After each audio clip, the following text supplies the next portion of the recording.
kata tirakat. Bondo tirakat akhirnya hasil karyanya hebat-hebat.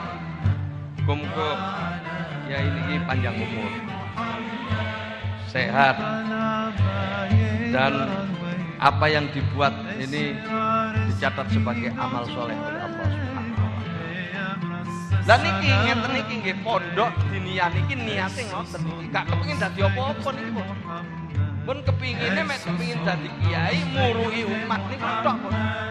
Wis perkara rezeki Gusti Allah sing ngatur, dan itulah kekasih Allah. Ala inna auliya Allah la khaufun alaihim walahum yahzanun. Orang yang menjadi bagian dari kekasih Allah itu tidak takut dengan apapun. Enggak no abot. Lha kula mboten sanggup niku mboten sanggup gak tutuk niki. Nggih ngoten ya, muga-muga panjenengan kuat niki Gusti.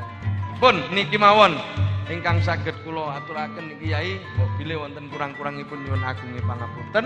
Wallahul muwaffiq ila aqwamit thoriq. Wassalamualaikum warahmatullahi wabarakatuh. Assalamualaikum warahmatullahi wabarakatuh. Bismillahirrahmanirrahim. Alhamdulillahirabbil alamin. Allahumma shalli ala sayyidina Muhammad. Ya Allah, berikutnya terus terang saya bersyukur bisa sowan dan bisa hadir pada malam hari ini karena saya meyakini bahwa kecintaan kita kepada alim ulama, kecintaan kita kepada majelis-majelis seperti Maulid Nabi ini pasti akan mendatangkan berkah di kemudian hari. Kalau niki namung ngalap berkah mawon, ten mriki murni kalau ngalap berkah Gus Nizam.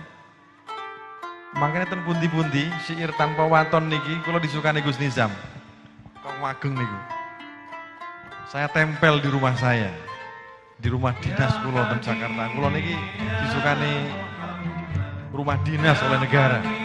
Jadi setiap tamu yang keluar masuk ke rumah saya selalu membaca sholawat tanpa waton. Lumayan bisa berdiri lama ngoten niku.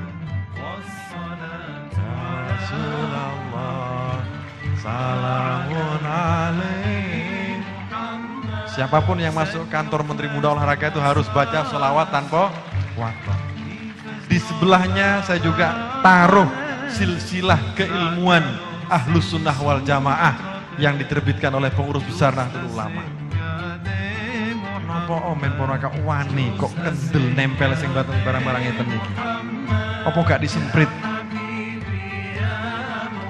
Apa ada begitu? Saya mengatakan boten napa-napa. Karena saya ingin ngalap berkah dari kiai, dari alim ulama, khususnya berkah sholawat Nabi. Sehingga siapapun yang masuk kantor saya itu selalu baca sholawat tanpa waton.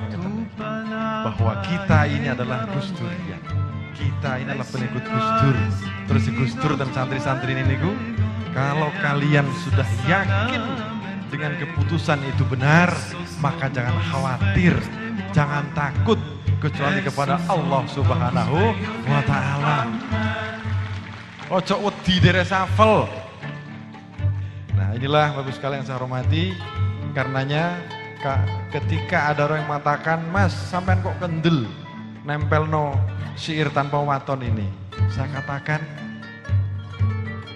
kekalahan orang Nahdliyin, kekalahan orang NU itu selalu tulus ketika dia memimpin, tidak mau menampakkan ke-NU-annya. Padahal NU ini punya sejarah besar bagi lahirnya negara kesatuan Republik Indonesia. Maka sudah pantas kalau sekarang kader-kader NU seperti Gus Ipul, termasuk Pulau, diberi kepercayaan, maka laksanakan dengan baik. Jangan khawatir dengan apapun. Karena Indonesia ini berdiri atas jasa alim ulama, Nahdlatul Ulama. Matur sembah nuwun Gus Nizam. Suatu saat beliau ini memutar film tentang resolusi jihad Nahdlatul Ulama di pondok ini. Dan menurut saya salah satu pondok kiai yang berani memutar film itu Gus Nizam. Dan di film itu diceritakan bagaimana jasa perjuangan alim ulama, Nahdlatul Ulama bagi kemerdekaan negara kesatuan Indonesia ini. Maka kalau sekarang diberi posisi, diberi jabatan, jangan pernah khawatir, jangan pernah takut, maka munculkanlah ciri-cirinya bahwa kita adalah berasal dari kader Nahdlatul. Makanya saya juga kemarin bikin namanya Liga Santri, bal-balan yang diikuti oleh pesantren-pesantren. Ada yang bertanya, nanti anggotanya, pesertanya pakai sarungan semua? Saya jawab, tidak hanya sarungan, ini perlu trompalan. Tapi ketika itu diputar Liga Santri itu alhamdulillah, kira-kira 200 pesantren di Jawa, Sumatera, Kalimantan, dan NTB ikut semua, dan semua merasa senang. Dan bahkan ada beberapa pelatih orang Indonesia yang melatih di Brazil, yang melatih di Vietnam pulang untuk menyaksikan Liga Santri itu. Mereka kaget, oh tiba-tiba pesantren Salafiyah itu ternyata punya pemain-pemain bola hebat. Mereka semua kaget, gak percaya. Akhirnya saya bilang ke beliau-beliau para pelatih, jangan pernah meremehkan pesantren. Jangan pernah meremehkan pesantren, apalagi pesantren Salafiyah. Seakan-akan di luar tidak ngapa-ngapain, tapi di dalam ada penggemblengan lahir batin. Tidak hanya fisik, tapi hati, spiritual itu dilatih. Kedisiplinan dilatih, kekendelan juga dilatih. Itulah pesantren. Makanya saya pun sebagai Menpora hari ini sedang memformat bagaimana pelatihan para atlet ini harus seperti halnya di pesantren. Taruh di tempat, di pesantren ngoten niku, pagi habis subuh dia olahraga, jam 7, jam 8 sholat duha, setelah itu sekolah, jam 12 selesai sekolah, kembali ke pesantren lagi, sore latihan lagi, olahraganya apa terserah, malam ngaji Al-Quran, istighosah, ngapal nosiir tanpa waton, malam tahajud, subuh bangun, maka akan terbentuk olahragawan handal yang tidak hanya mengandalkan fisik, tapi juga mengandalkan kekuatan hati atau spiritual. Demikian yang bisa kami sampaikan. Matur sembah nuwun, wallahul muwaffiq ila aqwamit thoriq. Assalamualaikum warahmatullahi wabarakatuh. Baiklah, saudara-saudaraku sekalian,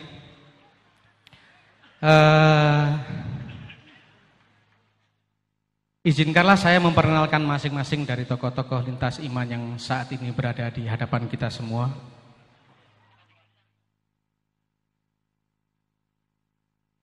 Kita mulai secara acak saja. Kita mulai dari yang sebelah kanan gini, yang masih tetap awet muda di usia beliau yang sudah begini. Di sebelah kiri ini saya teman-teman, namanya adalah Bapak Pendeta yang terhormat Simon Filantropa. Beliau ini pernah menjadi pendeta di GKI Banyuwangi, kemudian di GKI Ngagel Surabaya, dan terakhir di GKI Mojokerto. Beliau juga merupakan Ketua PGI atau Persatuan Gereja Indonesia Jawa Timur, juga pengurus di FKUB Jawa Timur, juga merupakan anggota Dewan Pembina Yayasan Perguruan Tinggi Kristen Duta Wacana Yogyakarta. Mari kita sambut dengan meriah Bapak Simon Filantropa.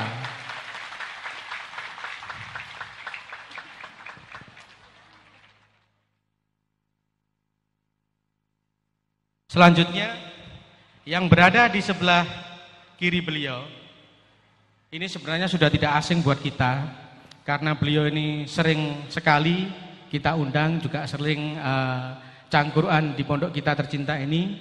Di sebelah Bapak Pendeta Simon ini adalah saudara kita dari Hindu, dari kota Sidoarjo sini.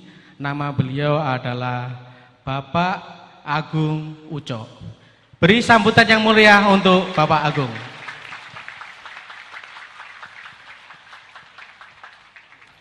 Berikutnya, teman-teman saya yakin sudah nggak asing lagi sama beliau juga. Sering hadir. Bahkan ini sering hadir misa tapi waktu Rebo di sini ya. Baik, ini adalah saudara kita, sahabat kita dari Katolik, Bapak Romo Yusi Kwensi. Beliau merupakan pemuka agama Katolik dari Paroki Salib Suci Tropodowaru yang saat ini beliau juga menjabat sebagai sekretaris SIHAK. Hak itu HAK, hubungan antar agama dan kepercayaan. Beri sambutan yang paling meriah untuk beliau.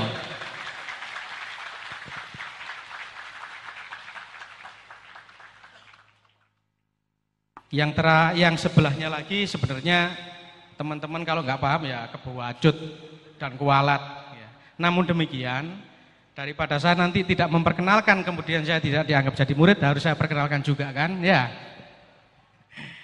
Baik, di sebelah kiri kita ini, sebelah kiri Romo Yusi adalah guru yang senantiasa kita hormati, guru yang senantiasa mengajarkan kasih sayang kepada kita semua, yang senantiasa mengajarkan persamaan, yang senantiasa mengajarkan keberagaman dalam perbedaan, sehingga acara malam ini bisa sama-sama terwujud. Itu adalah guru kita yang kita cintai, Kiai Haji Muhammad Nizam As-Sofa.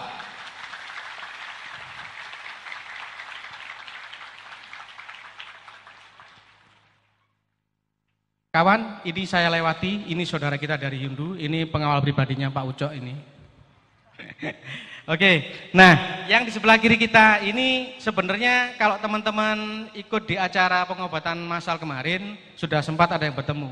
Di depan saya ini seorang biku itu adalah sebutan pendeta untuk agama Buddha. Beliau masih muda, nama beliau adalah Biku Hendrik Viryanyana. Beliau dari Mahavihara Mojopahit Trowulan. Beliau pertama kali menjadi biku tahun 2007 di Wihara Gunung Pati Semarang. Selain sebagai biku, beliau ini juga luar biasa loh teman-teman. Karena beliau juga menimba ilmu. Beliau juga lulusan pasca sarjana jurusan teknologi pendidikan yang ditempuh di Universitas PGRI Adi Buwana Surabaya. Selamat malam, selamat datang Bante. Tepuk tangan untuk Bante Hendrik.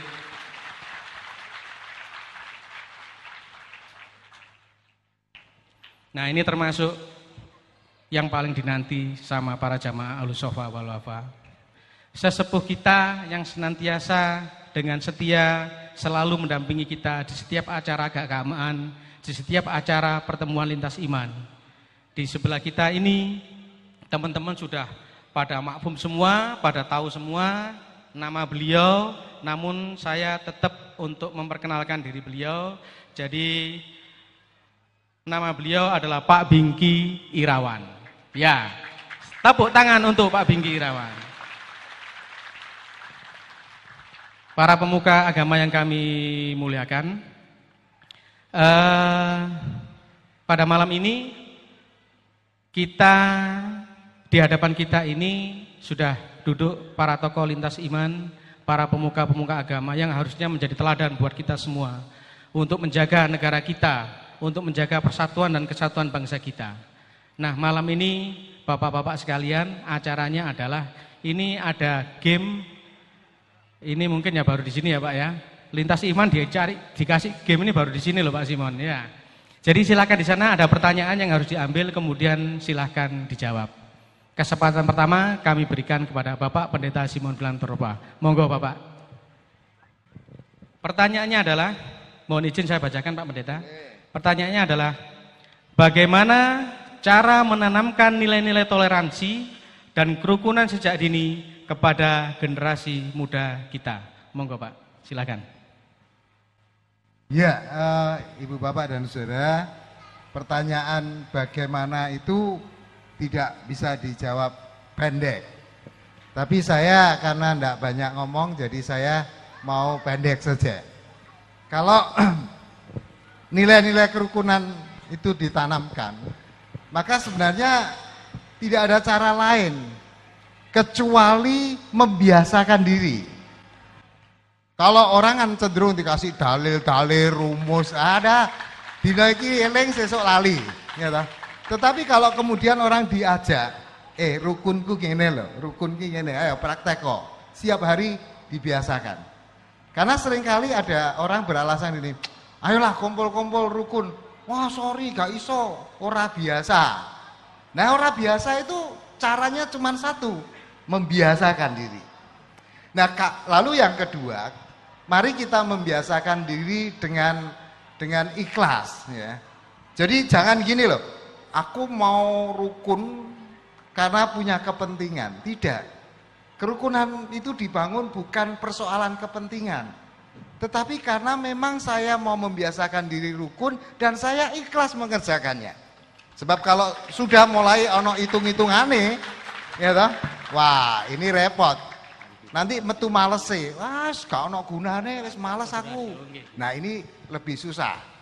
Jadi generasi muda menurut saya kerukunan itu mari kita membiasakan diri seperti kita makan.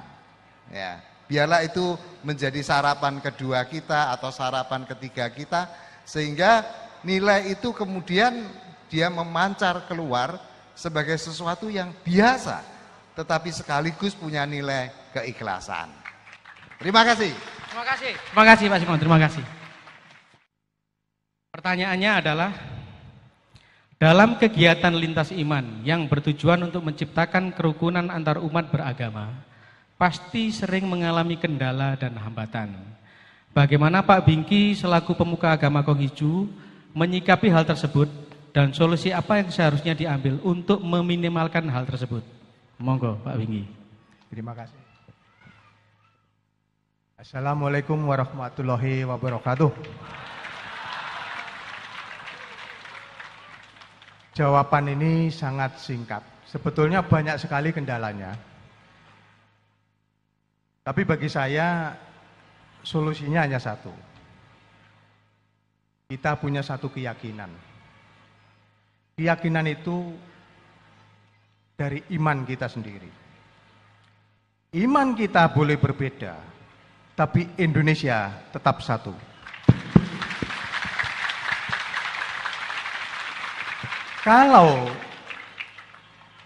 kita sendiri harus diawali dari diri kita sendiri. Bagaimana kita harus mengamalkan ajaran agama tersebut. Menurut saya agama bukan untuk dibela, tapi untuk dipelajari dan diamalkan kepada seluruh umat. Jadi kita tidak bisa membeda-bedakan ini umat tidak. Karena kita percaya dan yakin Tuhan atau Allah itu Maha Pencipta.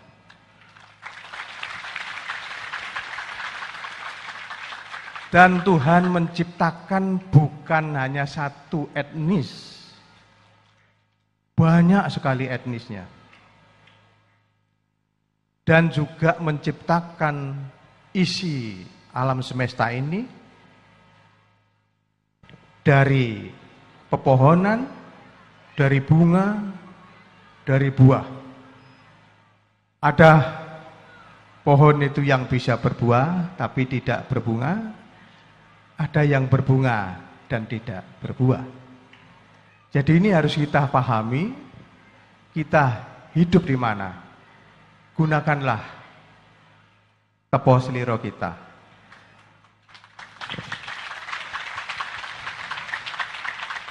Kalau bahasa Jawa, tepoh ki tepak, seliroh ki awak. Piye le nepakne awak? Disitulah di mana kaki kita berpijak, kita akan selalu harmonis hidup kita. Mungkin itu Pak. Terima kasih Pak Bingki. Terima kasih. Selanjutnya kami panggil Bapak Ucok sama Bapak Gede. Boleh ini Pak, satu tim boleh ini. Silakan Pak Gede yang milih, Pak Cok yang jawab. Assalamualaikum warahmatullahi wabarakatuh. Waalaikumsalam. Iya, salam sejahtera dan damai untuk semuanya. Saya memang sering datang ke pondok ini dan saya mengajak rekan saya sebagai penasihat saya di lembaga biar lebih akrab di sini. Setuju Pak G? Setuju. Biar sering datang ke pondok. Saya datang ke pondok damai hati saya. Pondok, pura, itu sama menurut saya. Ya Gus. Terima kasih, betul. Baik, biar dijawab oleh saudara saya ini, silakan Pak Gede. Oke. Oke. Pertanyaannya Pak Gede adalah apa maksud dan tujuan dari pelontaran masalah pluralisme? Silakan. Terima kasih. Assalamualaikum warahmatullahi wabarakatuh. Selamat malam untuk semuanya yang lain. Ya, pertanyaan ini pertanyaan yang sulit sebenarnya. Karena apa? Pemahaman kita itu tidak sama. Itu yang menyebabkan menjadi sulit. Tapi sulit itu bukan berarti tidak bisa kita kerjakan. Jadi kalau kita melihat pluralisme tadi adalah keberagaman, pemahaman saya secara pribadi ya, keberagaman. Dalam keberagaman itu tentu ada perbedaan. Kita memahami perbedaan atau keberagaman tersebut sederhana, Pak. Kita lihat jari tangan saja, ya, jari tangan kita. Beda ya, ada jempol, ada telunjuk, ada jari tengah, ada jari manis, ada kelingking. Ketika satu hilang, jempol kita hilang, kita mau ngangkat barang itu susah apa tidak? Ya, susah ya. Kelingking tidak ada, juga susah. Nah, perbedaan inilah justru yang membuat kita menjadi kuat.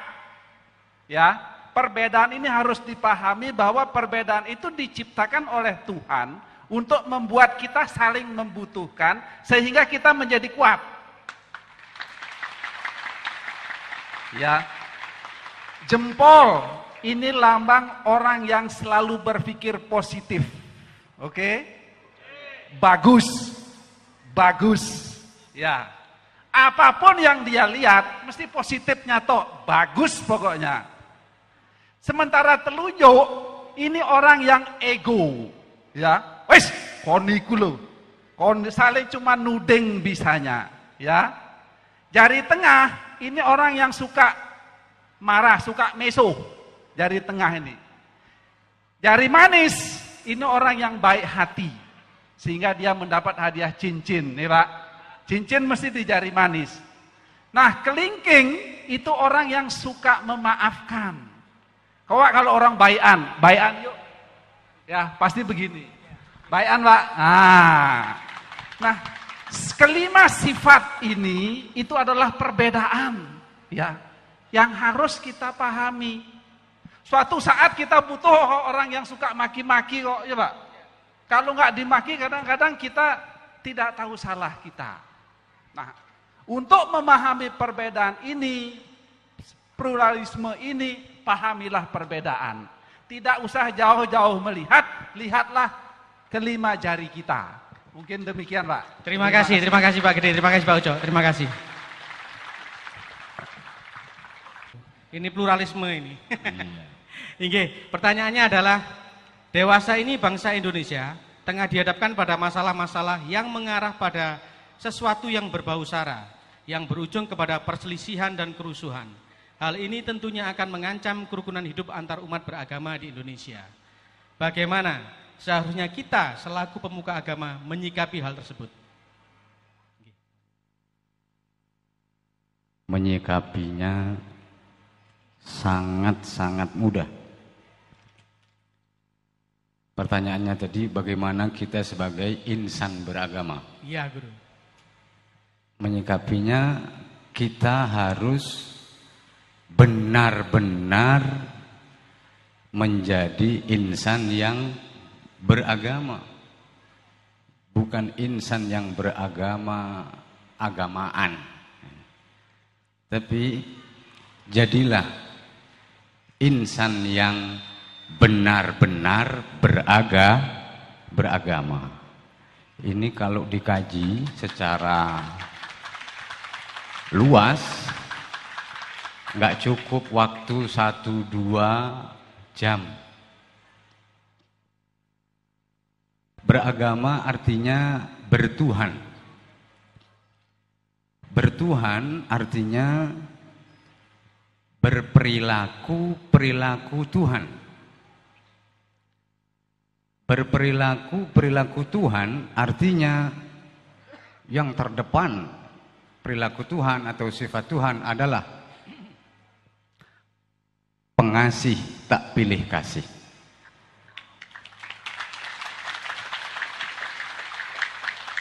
Kepada siapa?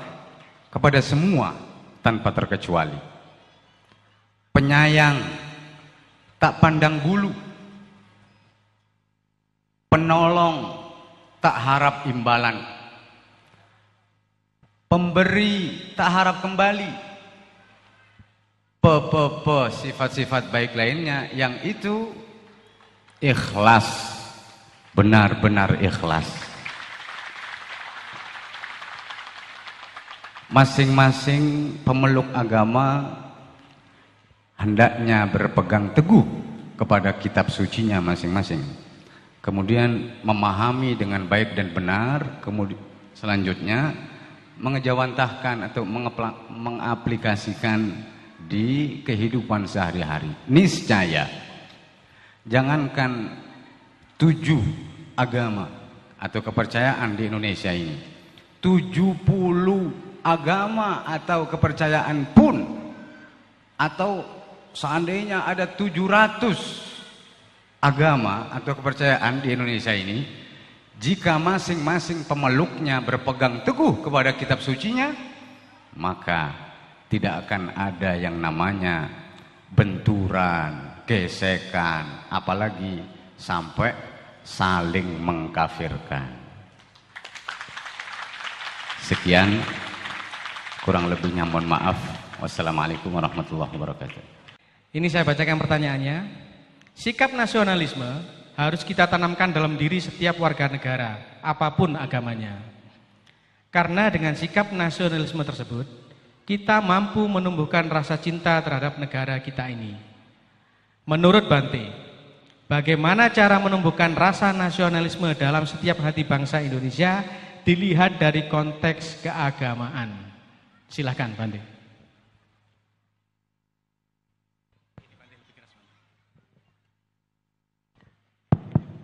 Assalamualaikum warahmatullahi wabarakatuh. Salam bagi teman-teman dari gereja, Om Swastiastu, lalu Rahayu, salam sejahtera bagi kita semua. Ya, nama budaya buat umat Buddha yang hadir. Ya, luar biasa, saya apresiasi untuk pertama kali melihat jamaah dari Gus Nizam ini. Beliau memancarkan aura cinta kasih dan karisma yang luar biasa, sehingga menghadirkan umat yang sebanyak ini. Ya, di tempat lain kalau tidak ada acara-acara besar seperti Idul Fitri misalnya, atau pondok pesantren lain, belum tentu umat yang hadir bisa sebanyak ini ya.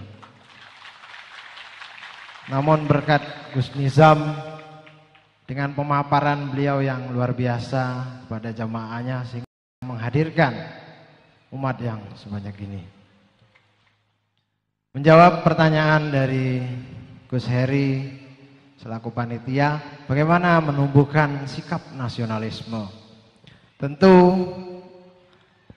kita harus paham dulu konsep nasionalisme ya. Dasar kita bernegara, dasar kita hidup bermasyarakat, khususnya di Indonesia, yaitu Pancasila dan Undang-Undang Dasar 1945. Kita tahu istilah Bhinneka Tunggal Ika sudah ada sejak zaman Majapahit. Kalau Bapak Ibu tahu atau belum tahu, pada malam hari ini kita sedikit sharing, menularkan apa yang saya ketahui atau sedikit berbagi. Ketika di zaman Majapahit, agama yang berkembang waktu itu adalah Siwa Buddha ya. Namun tidak menutup kemungkinan Islam sudah hadir pada waktu itu. Dibuktikan oleh nisan yang ada di makam Troloyo ya. Sehingga kerukunan agama, keberagaman dan pluralisme sebenarnya sudah tumbuh di bumi kita tercinta ini. Sebenarnya nenek moyang kita sudah mengajarkan sikap-sikap nasionalisme. Cuman sekarang bagaimana cara kita mengembangkan sikap itu? Apakah kita tidak malu? Sudah S1, S2, S3, es tontong, es krim, dan lain sebagainya. Sikap kita kalah dengan nenek moyang kita yang tidak sekolah. Kenapa kasus Tolikara bisa terjadi? Kenapa perbedaan bisa terjadi?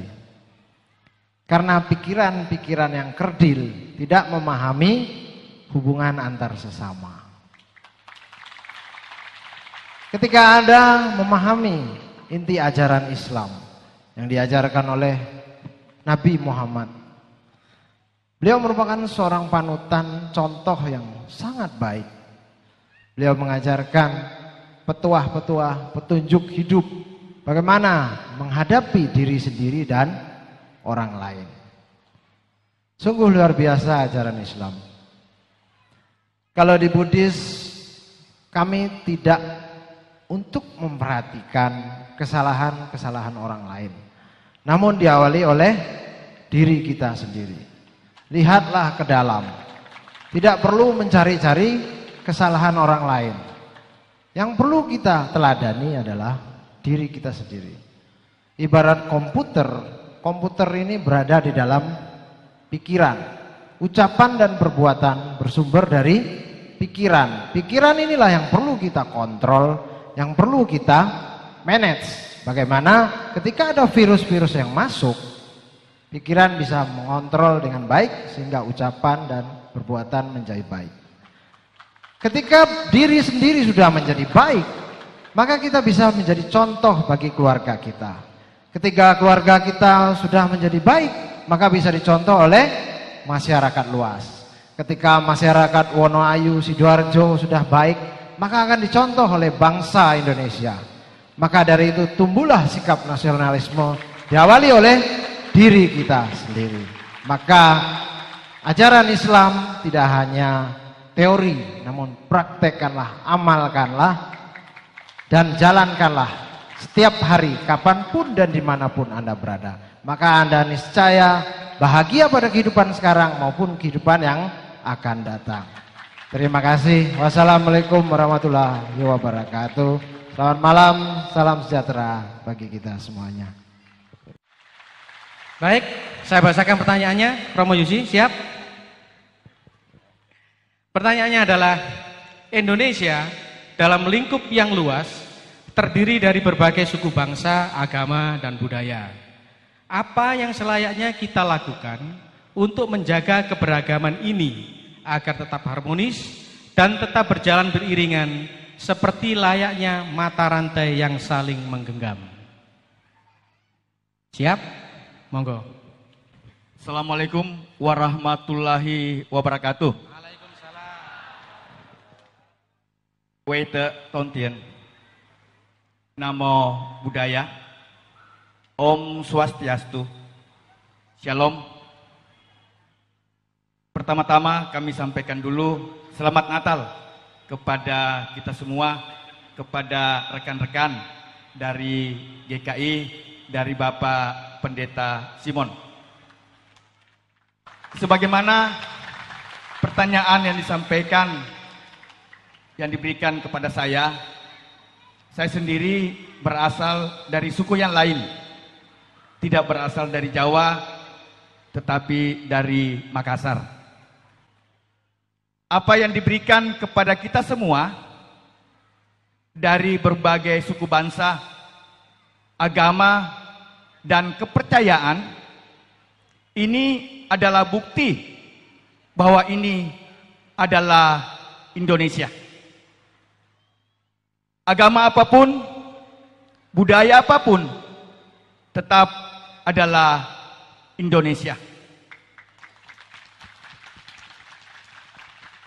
Saya dari Katolik juga memang sangat menghargai dan mengikuti untuk semua agama yang ada di Indonesia.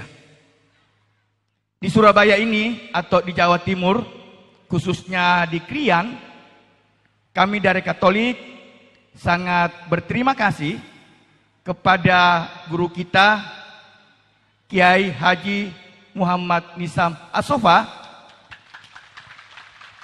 yang selalu mau mengajak kita, mau melibatkan kita, dan khususnya di acara-acara seperti ini. Dan ini adalah bukti salah satu keharmonisan yang terjadi di antara kita.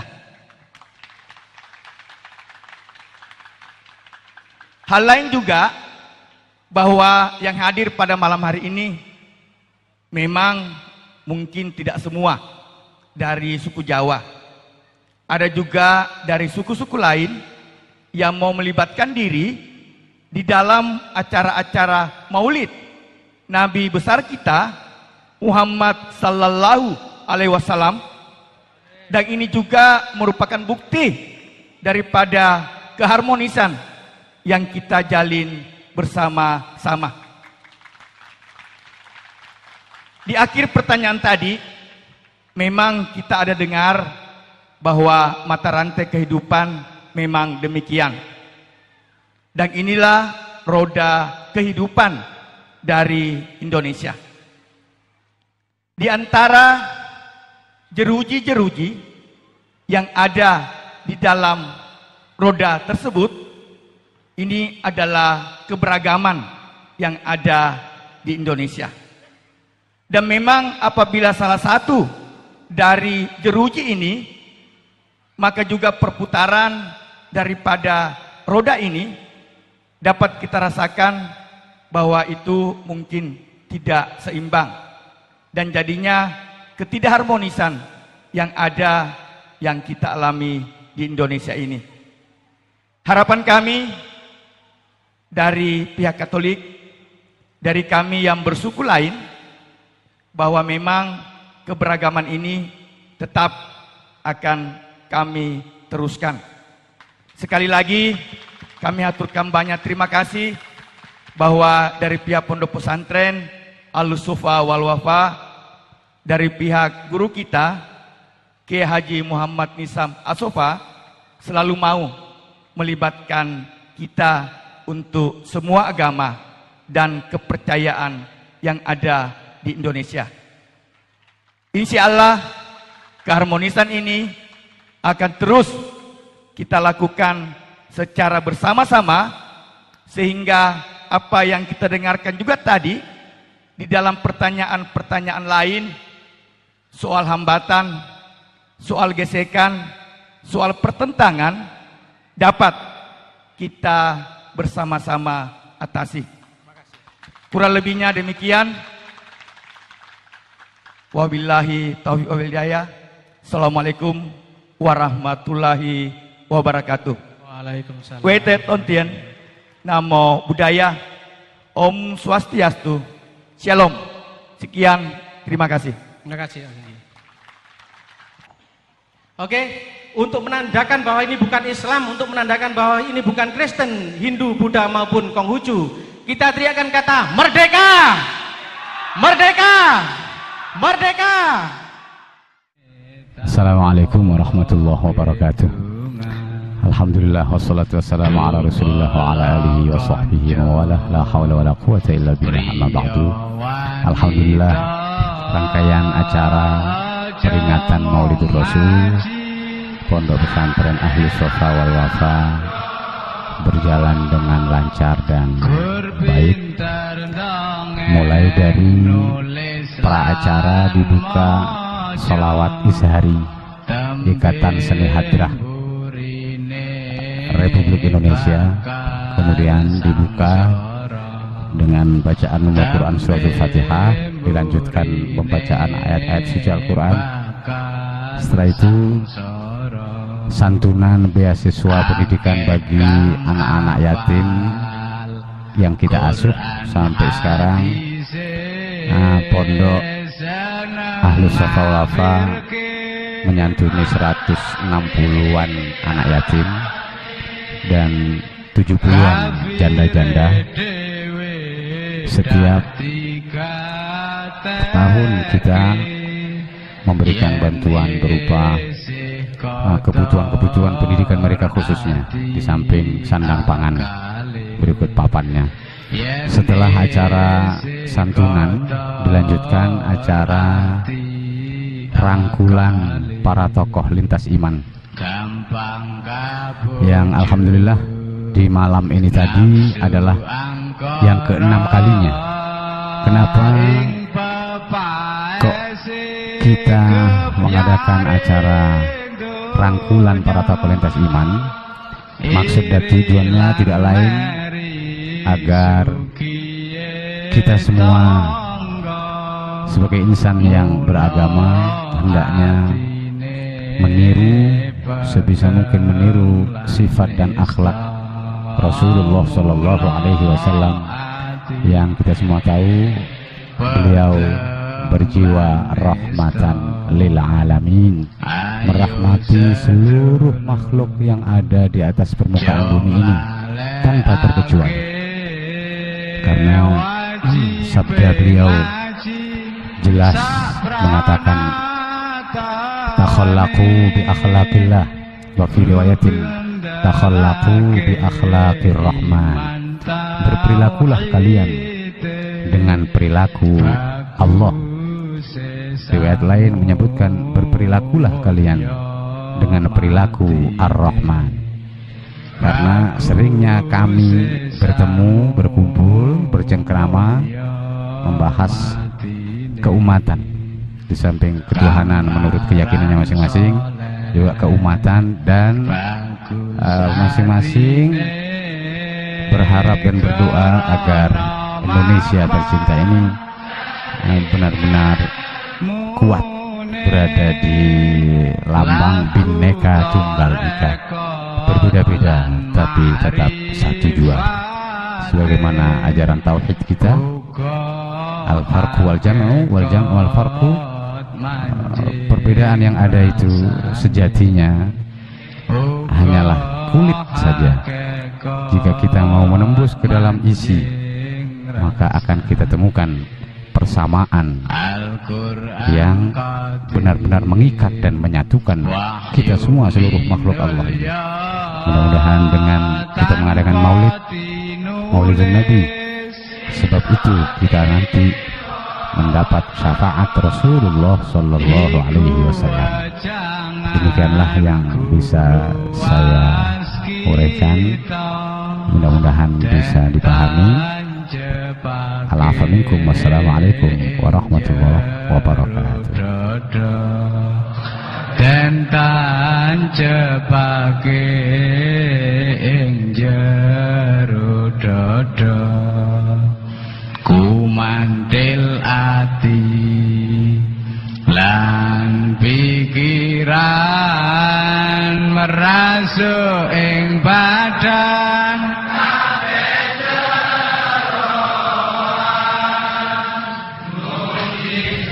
Rasul dadi pedoman minangka dalan manjinge iman, minangka dalan manjinge